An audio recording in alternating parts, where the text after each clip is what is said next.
peixeiros com orgulho, bem-vindos a mais um vídeo do canal CFC Raiz. Como sempre, agradeço de coração os membros deste canal, mas se está vendo pela primeira vez, desta força também, acione o botão de inscrito para os futuros vídeos de análises e vlogs próximos, beleza? Santos 0, Corinthians 1, um péssimo resultado, um dia, uma semana de comemorações aí para o aniversário da Vossa Majestade, o Rei Pelé, um péssimo presente de grego para o nosso grande atleta do século, o Santos Futebol Clube, que desiludiu mais uma vez os nossos torcedores depois de uma sequência de 2 vitórias consecutivas, comprovando que não dá para se iludir muito com essa equipe. Em uma sequência aí de jogos que o Santos teve, sonhando ainda com uma pré-Libertadores, um resultado que veio com uma ducha de água fria. E para quem é realista e pensa um pouquinho menos com o coração de torcedor, acho que talvez pelo menos um empate poderia ter sido mais adequado nesta partida, mas as consequências que vieram, as substituições que se ocorreu, especialmente na etapa complementar, deu-se aí a diferença de elenco de nossa equipe com a deles, que embora saídos aí de uma derrota dura na final da Copa do Brasil, não vai ter mais elenco do que nós, tem mais banco do que nós. Isso se refletiu no resultado final da partida, embora a gente podia ter aí aproveitado o momento que estávamos superiores até tecnicamente no primeiro tempo. Uma equipe que continua sendo aquele que eu já tinha falado diante do RB Bragantino. Não somos uma equipe para propor jogo, não somos uma equipe para continuar com aquele DNA ofensivo. Tem certas coisas que a gente tem que fazer até um certo modo de sacrifício, embora nesse jogo, especialmente na etapa inicial, a gente foi, digamos, propôs o jogo, tentou, mas quando a gente teve a posse de bola, quando teve a nossa chance de ter a última bola, faltou justamente o que? Exatamente esse recurso da última bola. Em momentos em que a bola continua não chegando no nosso centroavante, que é o Marcos Leonardo, pode ser Marcos Leonardo, pode ser Angulo, pode ser Juan Seco, pode ser qualquer Gandula, que nesse time do Santos hoje a nossa referência continua sendo jogadas verticais, com bolas rifadas, que não é reflexo de um time que não tem meio, não tem uma cabeça pensante nesse meio do campo. Embora na partida anterior o Orlando repetiu, né, a escalação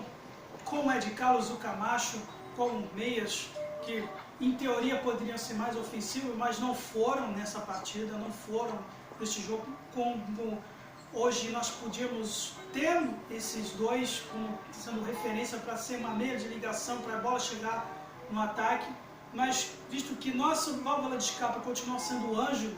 e em alguns momentos tinha sido o Lucas Braga, demonstrou que a gente está com esse problema crônico ainda de opções, de horizontalizar mais esse jogo nosso vertical. Então, o que deu certo contra o RB Bragantino, mas que por circunstâncias de contra-ataque, não deram certo hoje. Tivemos sim momentos em que a bola não entrou, seja nas intervenções do Oscar do Cássio, mas também porque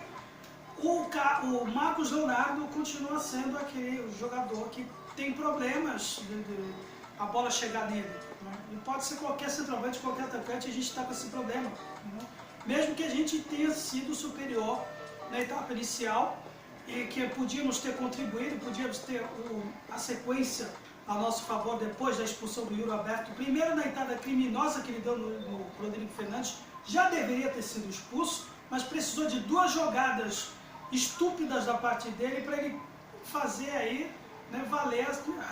a tomada de chuveiro mais cedo, merecida da parte dele. Isso nos custou, inclusive, o nosso Rodrigo Fernandes sendo substituído, com certeza, por influência da entrada criminosa que o Yuri Alberto deu. O Orlando deve ter decidido tirar o Rodrigo Fernandes para colocar o Lucas Barbosa em função dessa lesão. Com certeza, eu espero que não tenha sido nada grave, porque o time sentiu a falta dele na cobertura do meio do campo. Ele continua se sacrificando, sequência, né, de um meio do campo lento como o Camacho, e com a proposta que o Orlando fez, ainda continua me parecendo estranha, de colocar o Ed Carlos na função, especialmente mais pelo lado direito e o Camacho do lado esquerdo. Vindo de alguém que veio como treinador do Sub-20, colocar o Camacho nessa função, ainda acho ruim. Eu acho que o Ed Carlos, embora não tenha feito uma partida, digamos, posso dizer, ruim também, eu acho que, digamos, razoável, mas eu acho que teria sido mais útil, ainda sou favorável a alguém com mais dinamismo, com mais propositura defensiva, do que o Ed Carlos, que demonstrou ser um jogador que, jogando sem caneleira, ainda tem problemas crônicos físicos, e a gente precisa de um pouquinho mais de alguém que seja mais voluntarioso na marcação, na defesa, e especialmente com explosão dos contra-ataques. Pois que o Ed Carlos ele tem um passe, ele tem potencial, mas ele não tem o dinamismo, né, para fazer essa investidura de jogadas de contra-ataque. E o Orlando insistiu mais uma vez nisso, que eu acho que para mim foi um erro, mas é uma opinião minha, pode discordar se eu estiver enganado. Já poderia ter entrado para mim com o Lucas Barbosa na etapa inicial, como ele fez na partida de 8 de Juventude, mas nos custou caro também a própria expulsão do Lucas Barbosa, uma cartão amarelo bobo, e numa segunda que, a meu ver, foi suspeito o Cássio, malandro do jeito que ele arrumou essa expulsão, sabendo que ele já tinha um cartão amarelo, sabendo que ele, né, já estava pendurado, ele valorizou um pouco o lance e o Lucas Barbosa acabou sendo prejudicado, prejudicou a equipe, acabamos tendo aí, né, com um elenco igualado com o adversário em números e com a equipe já desfigurada, com o Rodrigo Fernandes já saído. E com o Lucas Barbosa, que podia ter sido uma das válvulas de escape no contra-ataque, justamente no lance que estava com o Ângelo com a tribulação com o Marcos Leonardo, a equipe se perdeu, acabou perdendo a identidade e no reflexo de uma equipe que depois das mexidas que o Orlando fez, colocando saindo o Luiz Felipe, provavelmente por lesão, não dá para ter outra explicação, com certeza ele deve ter tido a opção de ter colocado o Derek no lugar do Luiz Felipe, com certeza deve ter sido alguma coisa relativa à condição física.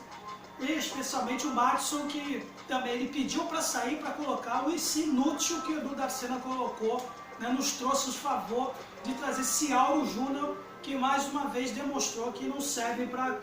né, integrar qualquer elenco de Série A nessa temporada. Né? A bola que surgiu, o gol que o Corinthians fez, surgiu no lado dele, embora muita gente vá criticar o Sandri, que entrou logo depois também, de não ter tido mais dinamismo também na combatividade para conter o avanço dele, mas eu acho que no nascedouro nasceu, né, a bola surgiu justamente no lado do seu Ciauro Júnior, e mais uma vez demonstrou que pode pegar o boné e ir embora. Infelizmente o Santos perdeu, né, a identidade depois dessas mexidas também, além do Lucas Barbosa, do Lauro e do Derek, depois para colocar, aí, né, não deu para entender o porquê, né, da saída do Ângelo para se colocar Miguelito. Né? Aí uma coisa para se criticar, embora eu não vou malhar o Orlando Ribeiro por isso, porque a responsabilidade ainda continua sendo com o seu gerente de futebol improvisado, que agora deu de criticar empresários, gerentes de futebol, e já se acha com moral de levar a temporada com a barriga, colocando um treinador de sub-20, né, para terminar essa temporada 2022, que é exatamente isso que o São André está fazendo. Então, eu vou dividir a responsabilidade do Orlando Ribeiro de ter colocado o Miguelito numa partida como essa, num momento como esse, sendo que tinha o Carlos Sanches no banco, podia ter colocado até o Rúlio, que já chegou a jogar de ponta na função, podia ter colocado até o Bruno Oliveira, que estava no banco também, mas ele resolve colocar um jogador que ainda não está preparado para jogar partidas de elenco principal. E aí, olha lá, nos momentos que ele teve diante do Juventude, foi numa situação totalmente diferente, com um placar já favorável, com um jogo já ganho. Colocar ele numa situação como essa é compreensível, visto que você tem, não olhando apenas o jogo, mas olhando o contexto atual da realidade do Santos Futebol Clube, não somente dentro de campo, mas fora dele, dá para suspeitar certas coisas que vêm por aí. Então não dá para se responsabilizar apenas o elenco, pela falta, talvez, de muitos vão dizer por falta de vontade, mas também pelas opções, pelas mexidas, que seja também por falta de, lógico, alguns, né, momentos, algumas posições estratégicas realmente o Orlando não tinha, mas nessa realmente dá para se criticar sim. Não deu para se compreender essa mexida. Mas falando agora um pouquinho do que pode, né, talvez um assunto que eu posso dizer no vídeo seguinte, analisando assim o resumo, né, no contexto geral do Santos, um reflexo do que vem sendo nos últimos anos essa gestão, principalmente, que não está muito empenhado apenas no futebol, mas em outras coisas futuras. Embora o senhor Andrés Rueda diga o contrário, mas ele já demonstrou em outras ocasiões que eu posso dizer aqui que ele é um tremendo de duas caras, mas no mesmo dia que foi colocada, anunciada no site oficial do clube a convocação da Assembleia Geral de Associados para se votar o novo Estatuto Social do clube, pisando no Estatuto, da parte de pessoas que deveriam zelá-la, são os primeiros a infringirem, são os primeiros a acabarem por incriminar o Santos Futebol Clube, né, violando o Estatuto Social. É um assunto que eu vou falar para mais seguinte nesse vídeo, para quem não está muito entendendo, para quem não é associado ao clube, uma convocação geral, exigindo, inclusive, colocando entre certos pontos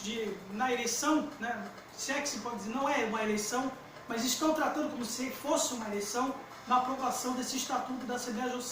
dos Sócios, que tem certos dispositivos que não estão de acordo com o atual Estatuto vigente do Santos Futebol Clube. E sim, tudo é política, eu estou falando de política porque tudo é política. O resultado que se reflete hoje dentro do campo também é um reflexo fora dele.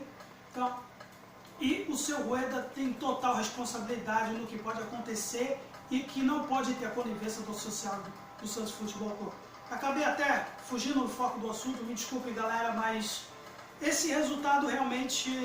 é uma ducha de água fria, não dá para se esperar muita coisa desse time. Uma equipe sub-20, colocar uma equipe, elenco de aspirantes nesse jogo, realmente não dá para apenas acreditar a figura do treinador, visto que você tem um gerente de futebol improvisado hoje, né, como presidente do clube. Então, certas coisas parecem ser deliberadas para sucatear mais o clube, para criar terreno para uma sociedade anônima do futebol, porque parece que é o que quer. Embora o seu Rueda diga que não queira, mas pessoas por trás deles querem. Mas, cara, se você discorda ou não, deixe sugestões e críticas na seção de comentários. E até o próximo vídeo. Santos sempre Santos. Valeu!